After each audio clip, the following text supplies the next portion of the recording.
सहनाववतु सहनो भुनक्तु सह वीर्यं करवावहै तेजस्विनावधीतमस्तु मा विद्विषावहै। ओम शांति शांति शांति। वैदिक जीवन पद्धति की इस कक्षा में पुनः आप सभी का हार्दिक स्वागत है, अभिनंदन है। ऋग्वेद के तृतीय मंडल का स्वाध्याय हम कर रहे हैं। वेदो अखिलो धर्म मूलम, वेद सब सत्य विद्याओं का पुस्तक है। वेद का पढ़ना, पढ़ाना, सुनना, सुनाना तथा अपने आचरण में लाना, यह श्रेष्ठ जनों का, आर्यों का, हमारा परम कर्तव्य है। निरंतरता के साथ जब हम किसी अनुष्ठान को आगे बढ़ाते हैं तो उससे उत्साह मिलता है, उससे हमारे ज्ञान विज्ञान में निरंतरता के साथ वृद्धि होती है, हमको विवेक वैराग्य की प्राप्ति होती है। हम ऐसे विवेक वैराग्य से युक्त हों, ऐसे ज्ञान विज्ञान से युक्त हों, ऐसे यज्ञमय जीवन को जीने वाले हों, कल्याणकारी जीवन को जीने वाले हों, जहां निराशा ना हो, जहां हताशा ना हो, जहां कायर, कमजोर, बुज़दिल, लाचार और बेचारे बनकर के जीने वाले ना हो। हम स्वयं अपने गुणकर्म स्वभाव को इतना अच्छा बनाएं, इतना सच्चा बनाएं अपने जीवन को कि सब लोग हमसे प्रेरणा पाएं। यज्ञीय जीवन हम जिए, एक क्षण का भी प्रमाद, आलस्य हमारे जीवन में नहीं आना चाहिए। ऋग्वेद के 39वें सूक्त तक हमने पिछली कक्षा में चर्चा की थी। आज हम तृतीय मंडल के 40वें सूक्त के तीसरे मंत्र को आपके समक्ष रखेंगे। यद्यपि मंत्रों का जब हम दर्शन करते हैं, मंत्रों को देखते हैं, तो मन में आता है यह मंत्र भी बहुत अच्छा, इसको भी पढ़ाएं, इसको भी समझें, इसको भी जानें, इसका भी हमको भावार्थ समझना चाहिए। तो संक्षिप्त में मैं पहला और दूसरा भी बता देता हूं आपको, फिर तीसरे मंत्र की विशेष रूप से व्याख्या करेंगे।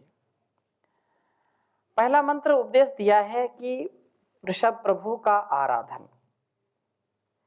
कहा है कि ओम इंद्रत्वा वृषभम वयम सुते सोमे हवामहे सा पाहि मध्वो अंधसः।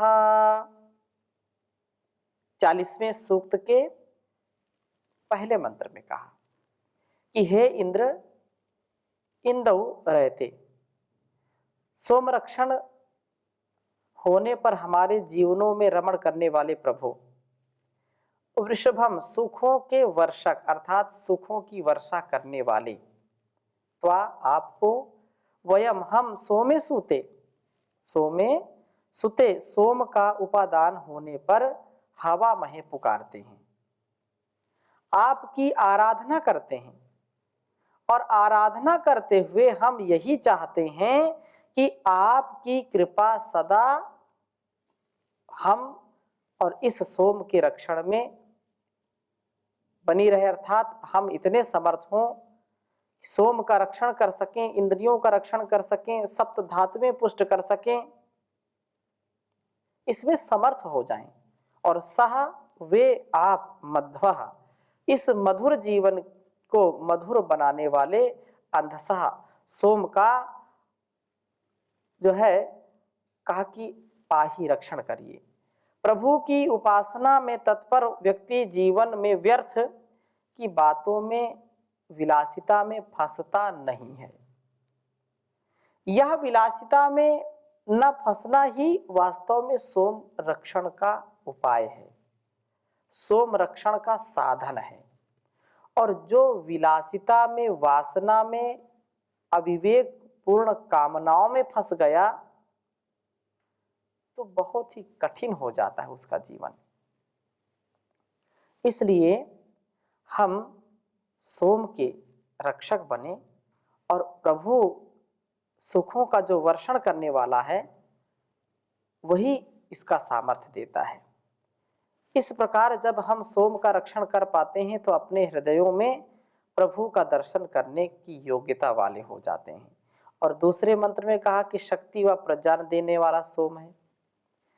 ओम इंद्रक्रतो विदम सुतम सोमम हर्य पुरुष्टुता पिबा वृषस्व तात्रिप्यम। कहा कि हे इंद्र, सब शत्रुओं का विद्रावण करने वाले, सब शत्रुओं का दमन करने वाले, शमन करने वाले, उनको धराशायी करने वाले प्रभो, इस क्रतुविदम शक्ति व प्रज्ञान के प्रापक जो सुतम सोमम उत्पन्न हुए सोम को हर्या, जो रक्षण की कामना है, आपके अनुग्रह से यह उत्पन्न हुआ सोम हमारे शरीरों में ही सुरक्षित रहे। इस तात्रिप्यम अर्थात अत्यंत प्रीतिजनक सोम को हे पुरुष्टुत, अत्यंत स्तुति किए जाने वाले प्रभु, पिब शरीर के अंदर ही व्याप्त करिए इसको, और आवृषस्व इसे हमारे शरीर में सिक्त करिए, सिंचित करिए। आपके अनुग्रह से यह सोम शरीर का ही अंग बनता है। इसको हम अत्यंत सुचिता के साथ, धैर्य के साथ इंद्रिय जित होकर के धारण करें, शक्तिशाली बने। सोम का रक्षण हमें शक्ति प्रदान करता है, हम शक्तिशाली बनते हैं और प्रज्ञावान हम बनते हैं, ऐसा आपको बनाइए। अब मैं तीसरे मंत्र का वाचन लेखन करूंगा आपके समक्ष। यज्ञमय जीवन, जिसके जीवन में श्रेष्ठता है, जिसके जीवन में विशालता है, जिसके जीवन में त्याग की भावना है, जिसके जीवन में परस्परता की भावना है, जिसके जीवन में एक दूसरे के सम्मान की भावना है, वास्तव में वही यज्ञी जीवन है। और यज्ञमय जीवन जीना परम आवश्यक है व्यष्टि से समष्टि की उन्नति के लिए। पहले मैं वेद मंत्र लिखता हूं, फिर चर्चा करूंगा आपके समक्ष।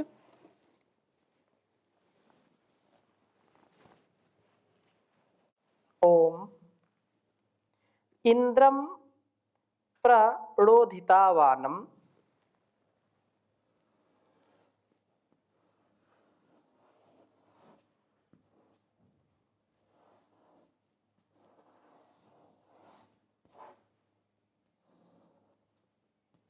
इंद्रम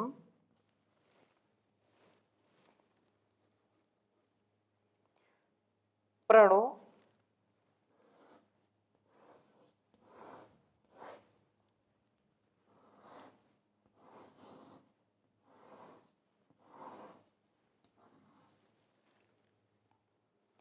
धितावानम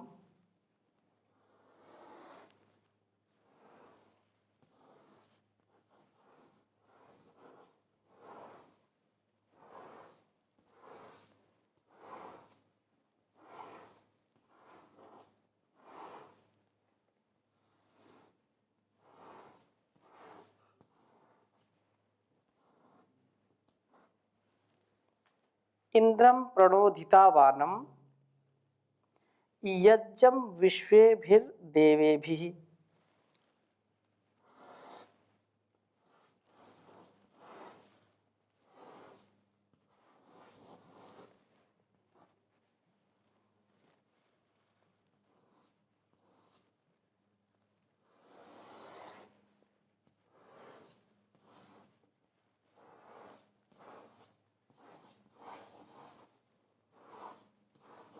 यज्ञम विश्वेभिर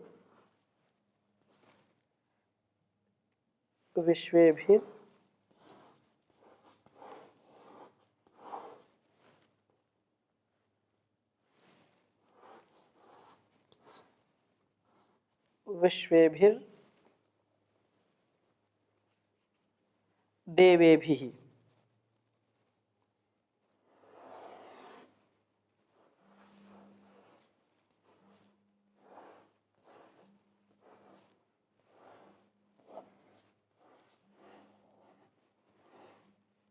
देवेभिः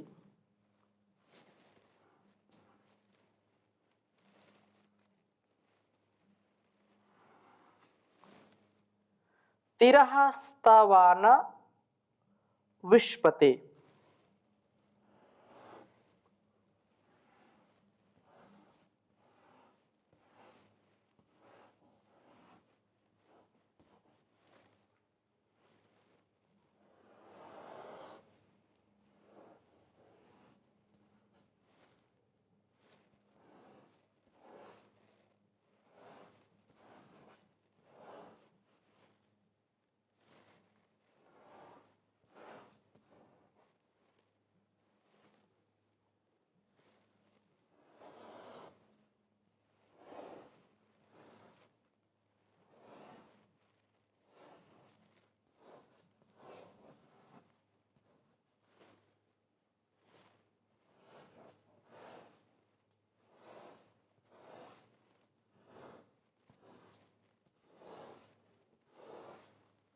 विश्पते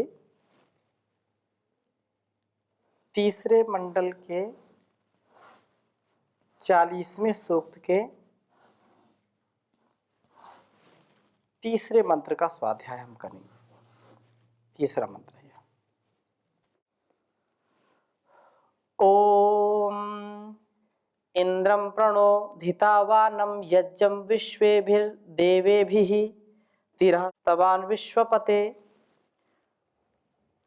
कहा कि इंद्रं प्रणोधितावानं यज्ञं विश्वेभिर्देवेभिः तिरस्तावान विश्पते। हे स्तूयमान विश्पते सब प्रजाओं के रक्षक, इंद्र सर्वशक्तिमान प्रभु, विश्वेभिः देवेभिः सब देवों के साथ नः हमारे धितावानम वन्यते संभज्यते इति वानम हविः धितम हविर यस्मिन् संभृत। इस प्रकार से नः हमारे धितावानम वन्यते संभज्यते, इस हवि के संभरण वाले यज्ञम यज्ञ को प्रतिरहा प्रकर्षण बढ़ाइए, सूर्य आदि सब देवों तथा उपस्थित विद्वान जनों की अनुकूलता से हमारा यज्ञ अवश्य पूर्ण हो। जीवन ही यज्ञ है। यह संपूर्ण जो जीवन हमारा इस संसार में हम क्रियान्वयन कर रहे हैं, कर्मों का अनुष्ठान कर रहे हैं, प्रभात जागरण से लेकर के रात्रि पर्यंत जो कुछ भी हम जी पा रहे हैं वह अवश्य ही यजनीय होना चाहिए, कल्याणकारी होना चाहिए। इसमें हमें सदा ही हवि का सेवन करने वाला बनना है। ऐसा होने पर हम प्रभु को निसंदेह अपने कर्मों का जो भाव है, जो स्वभाव है, उस कर्म के द्वारा ही हम यह कल्याणकारी यज्ञ का अनुष्ठान कर सकते हैं। सच्चा पूजन यही है कि प्रभु के द्वारा जो हमको ज्ञान विज्ञान मिला है, उस ज्ञान विज्ञान से हम अपने जीवन और इस जगत का कल्याण करें। इससे हम सदा आगे बढ़ें और दूसरों को बढ़ाएं। इस प्रभु पूजन से हमें सब सूर्य आदि देवताओं की अनुकूलता तो प्राप्त होगी ही होगी। यह जीवन हमें विद्वानों का भी प्रिय बनाता है। इस हवि के स्वीकार करने योग्य यज्ञशेष के सेवन से हम अपने और दूसरों के अंदर दिव्य गुणों का विकास करने वाले होते हैं। हमारे अंदर भी दिव्यता का और दूसरों के अंदर भी दिव्यता का भाव जागृत होता है। और इस हवि के स्वीकार यज्ञशेष के सेवन से हमारे में सभी दिव्य गुणों का विकास होता है। इस प्रकार विश्वे भी देवे भी, ये जो कहा है कि देव आदि दैविक जगत में सूर्य आदि हैं और आदि भौतिक जगत में विद्वान हैं और अध्यात्म में सब दिव्य गुण हैं। यह यज्ञमय जीवन हमें इन सब देवों का तथा महादेव का भी, प्रभु का भी प्रिय बना देता है। यज्ञमय जीवन द्वारा हम देवों व महादेवों के प्रिय बनते हैं। अब इस वेद मंत्र पर थोड़ी सी और हम चर्चा करें और समझने का प्रयास करें। जो यज्ञ शब्द है, क्योंकि यज्ञमय जीवन की बात है, यज्ञ क्या है? तो यज्ञ में जो कुछ भी हम अपने और दूसरों के कल्याणार्थ कर्म करते हैं वे वास्तव में सब यज्ञ ही होते हैं। और मन से, वाणी से, शरीर से यज्ञ हम निरंतर करते हैं। मन में दूसरों के प्रति सच्चे अच्छे भाव हों, यह भी यज्ञ है, क्योंकि दूसरों के प्रति हम अच्छे भाव रखते हैं। और वैसा भी कर्मों को करते, वाणी से भी यज्ञ करते। वाणी हमारी जो सत्य बोलती है, हमारा उत्कर्ष करती है। इस उत्कर्ष को बढ़ाएं। और यह बात अवश्य हमको समझ लेनी चाहिए कि जब त्याग की भावना आती है तो यज्ञ हमारा संपन्न होता है। यज्ञ शब्द महर्षि पाणिनि ने 3 अर्थों में बताए। यज्ञ शब्द का यदि हम अर्थ समझने का प्रयास करते हैं तो देव पूजा, संगतिकरण और दान। देव पूजा, संगतिकरण, दानेशु 3 अर्थों में यज्ञ शब्द आया है। तो जो देव पूजा है, देव पूजा 2 प्रकार की है, एक जड़ देवता, एक चेतन देवता। माता पिता गुरु आचार्य जो जीवित हैं उनकी सेवा, उनकी हर प्रकार से आज्ञा का पालन, उनकी पूजा है। जड़ देवता जो भी जल, वायु, अग्नि, आकाश, पृथ्वी, जो 5 पंच महाभूत, इनके लिए जो शुद्धता इनमें हो और इनसे जो हम उपकार लेते हैं, हमारे शरीर से इस वातावरण में जो दुर्गंधी या जो वातावरण दूषित हम करते हैं, दिन भर पता नहीं क्या क्या करते हैं, अब तो इतना प्रदूषण फैलाते हैं, तो उसकी भी शुद्धि के लिए हम जो द्रव्य यज्ञ करते हैं, हवन करते हैं, पूरे वातावरण को सुवासित कर देता है, सुरभित कर देता है, सुगंधित कर देता है। उसका भी पुण्य हमको मिलता है। और जब हम अपने माता पिता की, जो जीवित माता पिता है, ऐसा नहीं कि वो जो है उनका स्वर्गवास हो गया 20 वर्ष पहले और अब हम उनकी सेवा के लिए एक संकल्प ले रहे हैं कि हम ये करेंगे वो करेंगे, पता नहीं क्या क्या लोग करते हैं। जीते जी दंगे में दंगा और मर जाए तो पहुंचावे गंगा, ये कहावत लोग कहते हैं। जो माता पिता हमारे सामने जीते जी दुख उठा रहे हैं,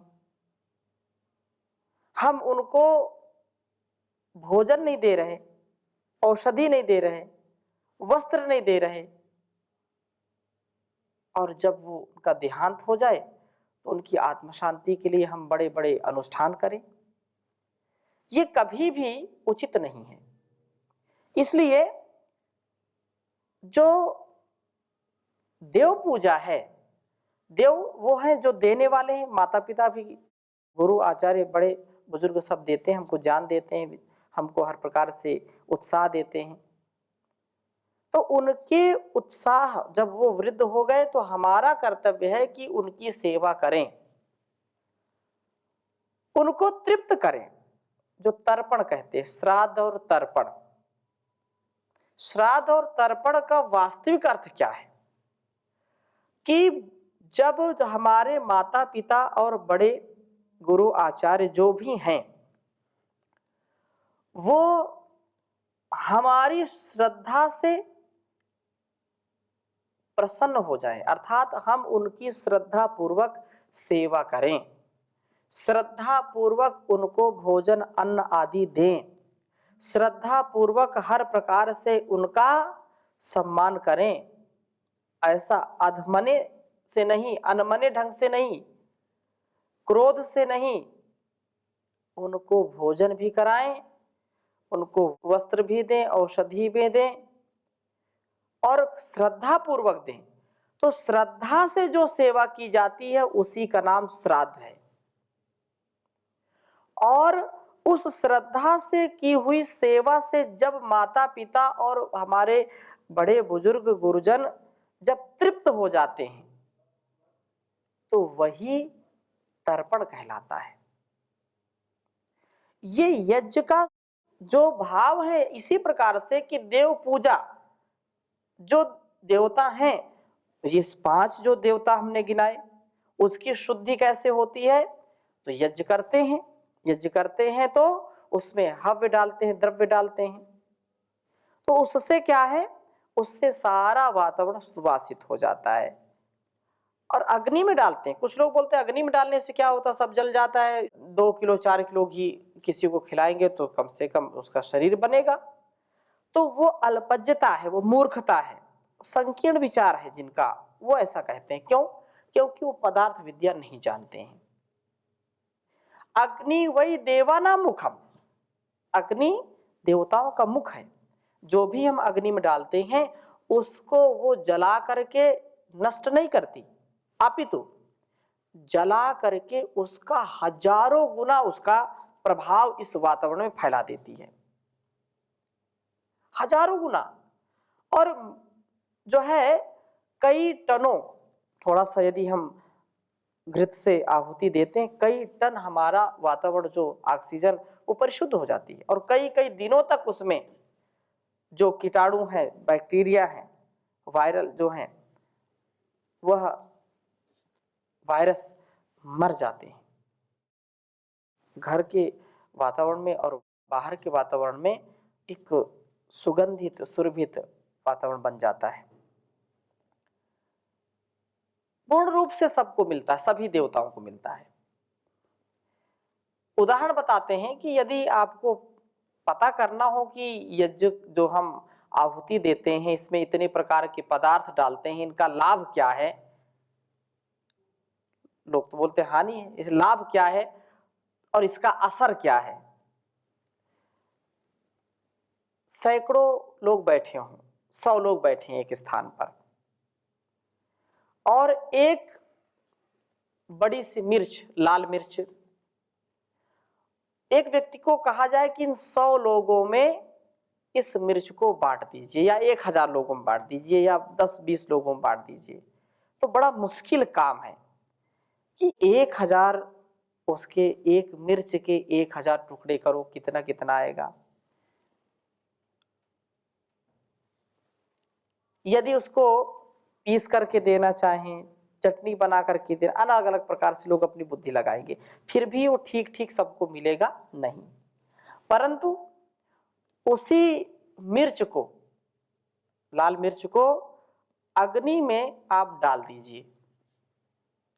तो एक मिर्च अग्नि में जो पड़ी है, वहां सैकड़ों हजारों लोगों को जो बैठे हुए उनको पता चल जाएगा, कितना बेहाल हो जाएंगे वो। और केवल वही नहीं, जहां जहां उसका धूम्र जाएगा वहां वहां उसका प्रभाव जाता है। तो एक घृत, जो हम एक चम्मच घृत डालते हैं, एक आहुति डालते हैं, तो उसका हजारों गुना इस वातावरण में फैल जाता है। पदार्थ विज्ञान है, उसके अणु परमाणु बिखर जाते हैं पूरे वातावरण में। तो ये बहुत बड़ा जो है यश है। तो हमारा स्वभाव भी यज्ञी हो, पदार्थ विज्ञान है। हम अपने स्वभाव से देवों की पूजा करें, देवो भूत्वा यजेत देवम। और देव पूजा संगति करना, संगच्छध्वम संबद्धध्वम, मिलजुल करके रहें। परिवार में, संसार में हम एकता के साथ रहने का प्रयास करें। और संगतिकरण, देव पूजा संगतिकरण, दान अर्थात देने का भाव, त्याग का भाव जब हमारे अंदर आता है तो हमारा जीवन यज्ञी बन जाता है। तो इस प्रकार से हम जीवन और इस जगत की श्रेष्ठता ज्येष्ठता के लिए आनंद के साथ यज्ञमय जीवन बनाएं। इससे कभी भी न घबराएं। हम देवों के, महादेवों के यदि प्रिय बनना चाहते हैं, अपने जीते जी जो अपने माता पिता के, गुरुओं के, और इस सारे वातावरण में हम अपने दिव्य जीवन को, श्रेष्ठ जीवन को यज्ञमय बना करके जिए तो कितना सुंदर हो जाएगा। तो थोड़ी सी चर्चा हमने की, शेष चर्चा अगले वेद मंत्र के साथ अगली कक्षा में करेंगे। अभी यहीं पर विराम देते हैं।